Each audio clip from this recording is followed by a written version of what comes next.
Reports confirm that tensions in the Persian Gulf region have reached their highest level in months as naval forces from multiple nations continue to operate in close proximity. At 5:23 in the morning, the horizon over the Strait of Hormuz was still dark, with only a thin line of gray light beginning to separate the sky from the water. The carrier strike group centered on USS Dwight D. Eisenhower was moving through the narrowest section of the passage, where the coastlines of Iran and Oman squeeze the navigable channel down to barely 2 miles of safe water. Radar operators aboard the escort ships were tracking routine commercial traffic when the first unusual contacts appeared. Small, fast, and moving in coordinated patterns that did not match fishing vessels or merchant ships. Within minutes, the scope filled with additional contacts emerging from multiple bearings, too many to be coincidental and too organized to be anything other than deliberate. The count climbed past 20, then 40, then continued rising until 60 fast attack craft were converging on the American formation from 3 directions simultaneously. This was not a chance encounter or a routine harassment incident. This was a coordinated swarm attack executed in the most sensitive waterway on Earth, where a single miscalculation could ignite a regional war and send global oil prices into chaos. The Strait of Hormuz does not feel like open ocean. It feels like a corridor, a narrow passage where the water is shallow, the traffic is dense, and the margins for error are measured in seconds rather than minutes. Approximately 21 million barrels of oil pass through this choke point every day, representing roughly 1/5 of all petroleum consumed by the global economy. When tensions rise here, the effects ripple outward immediately. Insurance rates for tankers spike. Commodity traders adjust positions. Stock markets in distant capitals react before any official statement is released. The geography of the strait creates unique vulnerabilities for any naval force transiting through. The navigable channel is narrow enough that ships cannot easily maneuver to avoid threats. The surrounding coastline provides cover for small craft that can emerge without warning. And the density of commercial shipping creates clutter that complicates radar tracking and weapons targeting. For Iran, this environment represents an opportunity to apply pressure against adversaries with superior conventional forces. For the United States Navy, it represents a challenge that demands constant vigilance and layered defensive systems. The Iranian Revolutionary Guard Corps Navy has built its entire operational doctrine around exploiting these geographic advantages. Rather than attempting to match American naval power ship for ship, which would be impossible, they have invested in large numbers of small, fast, heavily armed craft designed to overwhelm defenders through speed and saturation. The theory behind swarm tactics is straightforward. If enough small platforms attack simultaneously from multiple directions, even sophisticated defensive systems can be overloaded. Defenders must track, prioritize, and engage numerous targets at once, and any target that penetrates the defensive screen can deliver weapons at close range where damage becomes almost certain. The boats themselves are not individually impressive. They are small, lightly armored, and carry crews of only a few personnel, but they are fast, capable of speeds exceeding 40 knots, and they carry weapons that can threaten much larger vessels. Anti-ship missiles, rocket launchers, heavy machine guns, and even torpedoes can be mounted on these platforms. When 60 of them converge on a target simultaneously, the mathematics of defense become extremely challenging. The American Carrier Strike Group was not surprised by the possibility of such an encounter. Transits through the Strait of Hormuz are always planned with the assumption that harassment or confrontation may occur. Combat systems are manned continuously. Aircraft are ready to launch on short notice. Defensive weapons are armed and tracking. The challenge is not preparation but execution, the ability to respond correctly in the compressed time frame that swarm tactics create.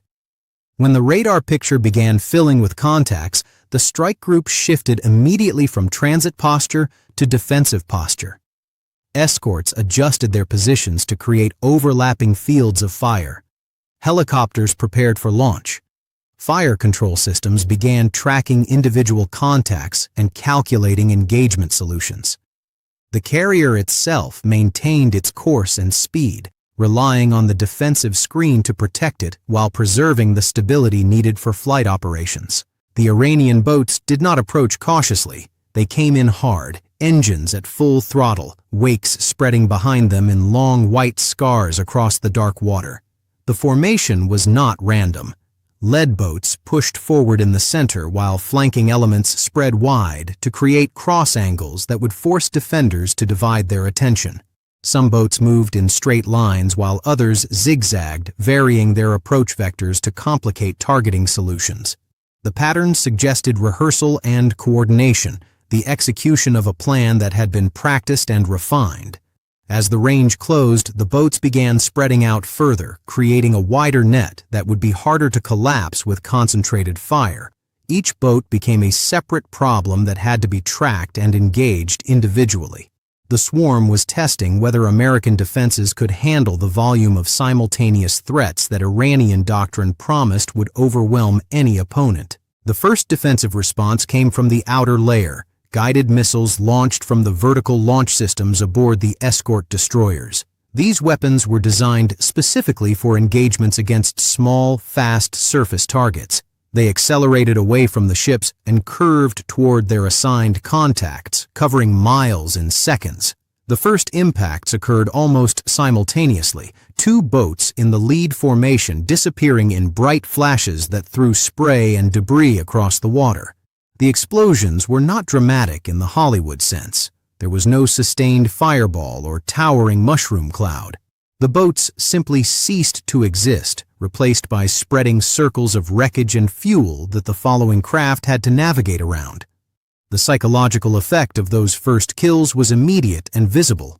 The tight formation of boats began to separate as crews reacted instinctively to the destruction ahead of them. Some accelerated, trying to push through the danger zone before more missiles could arrive. Others turned, seeking different approach angles that might be less defended. The coordination that had characterized the initial approach began to fragment as individual survival instincts competed with collective tactical objectives. Additional missiles followed, each one selecting a target from the prioritized threat list and prosecuting the engagement with mechanical precision. The boats could not effectively defend themselves against these weapons. They had no countermeasures capable of defeating modern guidance systems, and their small size made them difficult to detect but not difficult to kill once targeting was achieved. 5 more boats were destroyed in rapid succession, their debris joining the expanding field of wreckage that was transforming the approach lane into an obstacle course. The swarm continued pressing forward, but the geometry had changed. Instead of a coordinated wave arriving together, the formation had become a staggered line of individual boats arriving at different times from different angles. That fragmentation reduced the simultaneous pressure on defensive systems and allowed the defenders to engage targets sequentially rather than all at once. As the range continued to close, naval guns joined the engagement. The 5-inch guns mounted on the escort destroyers began firing, their shells arcing out toward clusters of approaching boats. These weapons did not need to score direct hits to be effective. The shells were set to burst above the water surface, scattering fragments across a wide area that shredded thin hulls and exposed crews. A boat that had been racing forward suddenly veered sharply as shrapnel tore through its windshield and killed the helmsman. Another boat began trailing smoke as fragments punctured its fuel system and ignited a fire that quickly spread through the small vessel. The gun crews worked with methodical efficiency, walking their fire across the approach lanes and creating zones of destruction that the surviving boats had to navigate through. The closer the boats came, the more intensive the defensive fire became. Medium-caliber weapons and heavy machine guns added their volume to the engagement, creating overlapping fields of fire that covered every approach vector. Tracers streaked across the water, making the invisible paths of the rounds visible to crews on both sides. The Iranian boat operators could see the fire coming toward them, could watch the lines of tracers reaching out from the American ships, and had to decide in split seconds whether to continue their approach or break off. Some crews held their course, driving forward into the fire with the determination that swarm doctrine demands.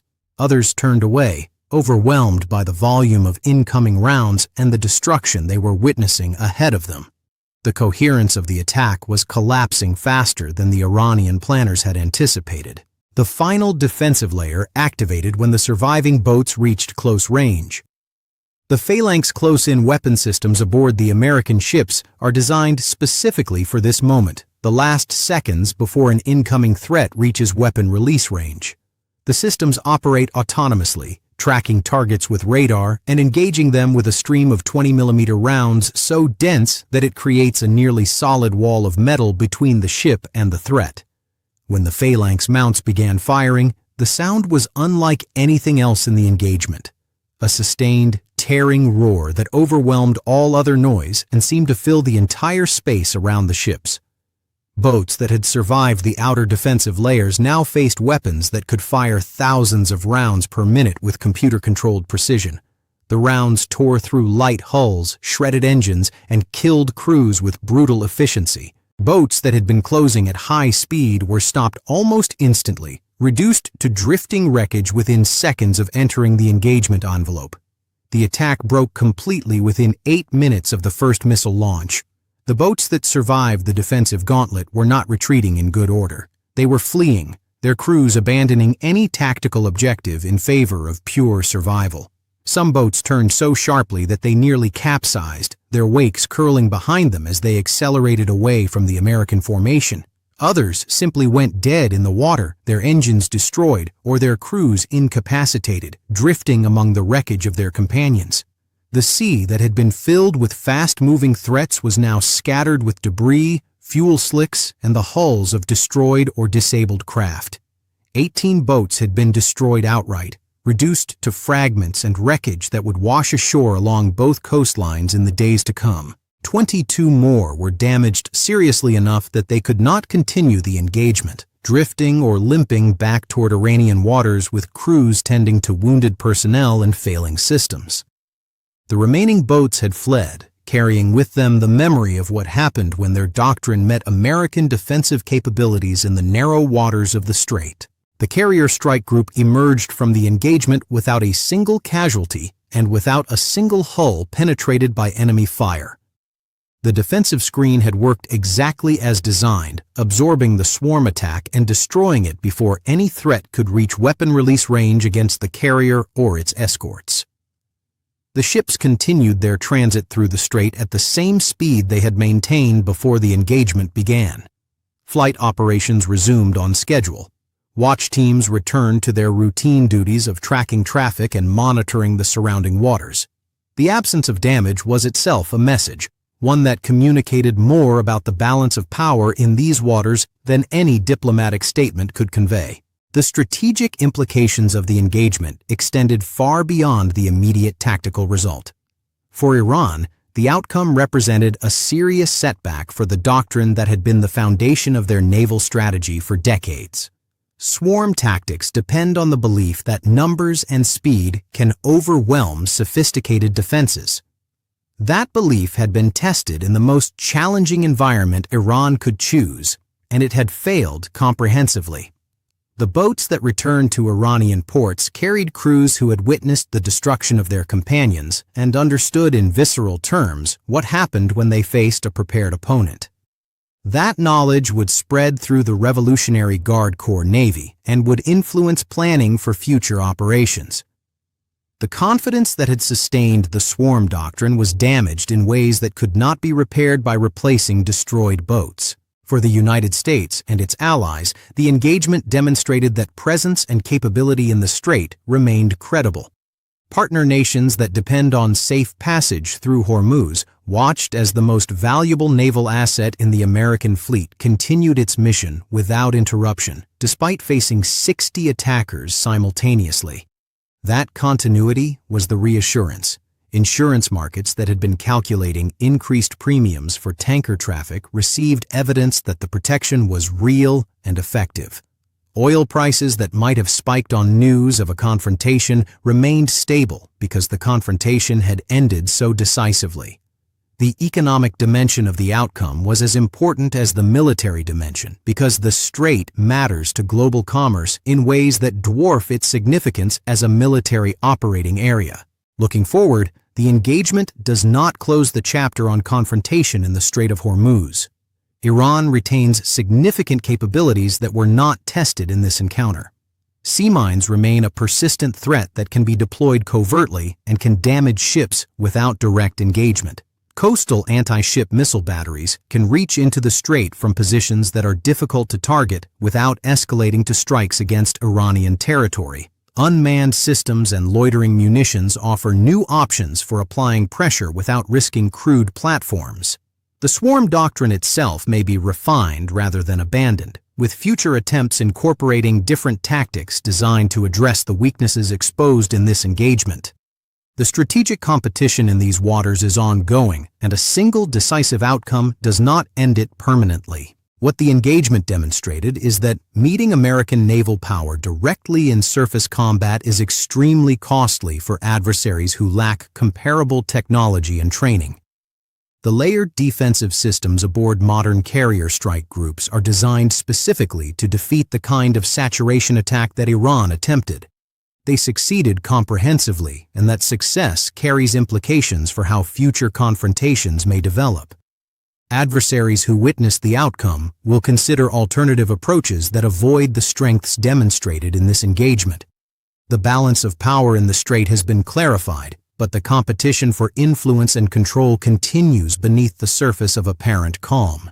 For those who want to understand how these confrontations shape the strategic environment in critical waterways around the world, subscribe to this channel. The dynamics of naval power and asymmetric tactics are evolving constantly, and the next chapter in this ongoing competition is already being written. What do you think Iran will do next after this decisive defeat? Will they continue testing American defenses with swarm tactics, or will they shift to alternative methods of applying pressure in the strait? Leave your thoughts in the comments and join the analysis.